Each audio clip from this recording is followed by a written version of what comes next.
ବାବା ଆମେ ଯାହା ଦେଖୁଛୁ ଦଶ ଅବତାର ଅଛନ୍ତି ଏବଂ ତାଙ୍କ ପାଖରେ ଅଛନ୍ତି ଧ୍ରୁବମୁନି।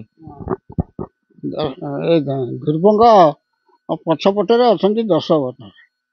ଧ୍ରୁବ ଆଗରେ ବସିଛନ୍ତି, ତାପରେ ଧୂନି ଜଳୁଛି। ଏଇଆ ଆଉ।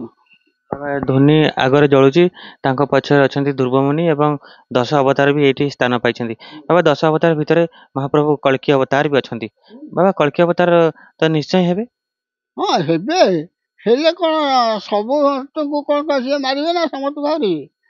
ଏ ଯିଏ ଅଛନ୍ତି ସତ୍ୟ ଯୁଗରେ ଧର୍ମରେ ଅଛନ୍ତି ସିଏ ରହିଲେ, ଯିଏ ଅଧର୍ମରେ ଅଛନ୍ତି ସିଏ ଗଲେ ଆଉ କ'ଣ।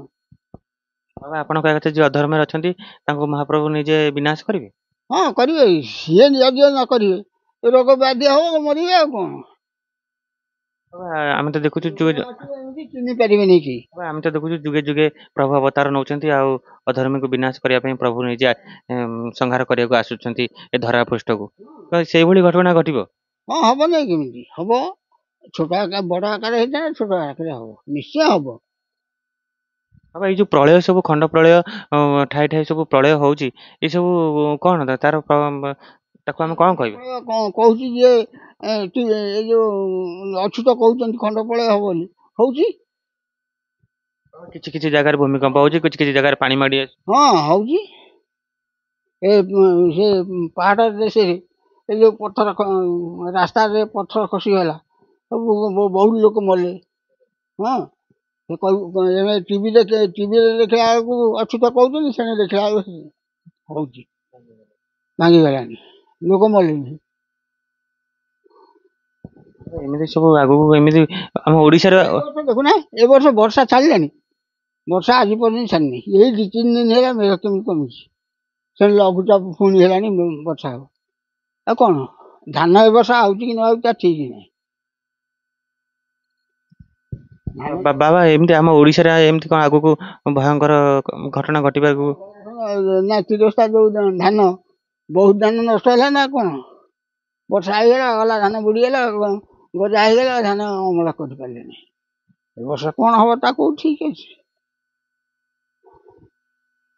ଆପଣ କହିବା କଥା ଅନେକ କ୍ଷୟକ୍ଷତି ହଉଛି ଆଉ ଆଗକୁ ହବ। ହଁ ବହୁତ କ୍ଷୟକ୍ଷତି ହବ।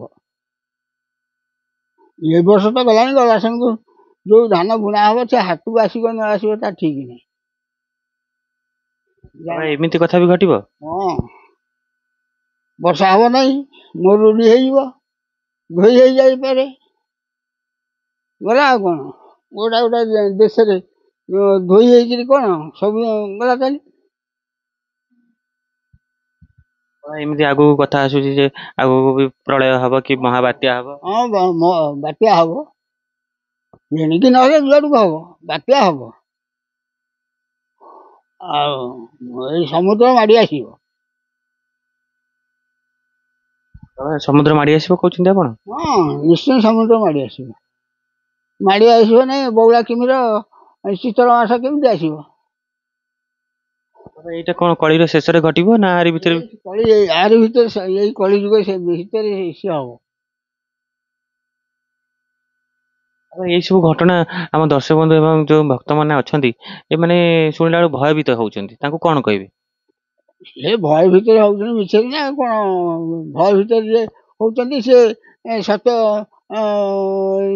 ସତ୍ୟରେ କାହିଁ ନ ଚାଲିଛନ୍ତି, ଅସତ୍ୟ କାହିଁ କରୁଛନ୍ତି?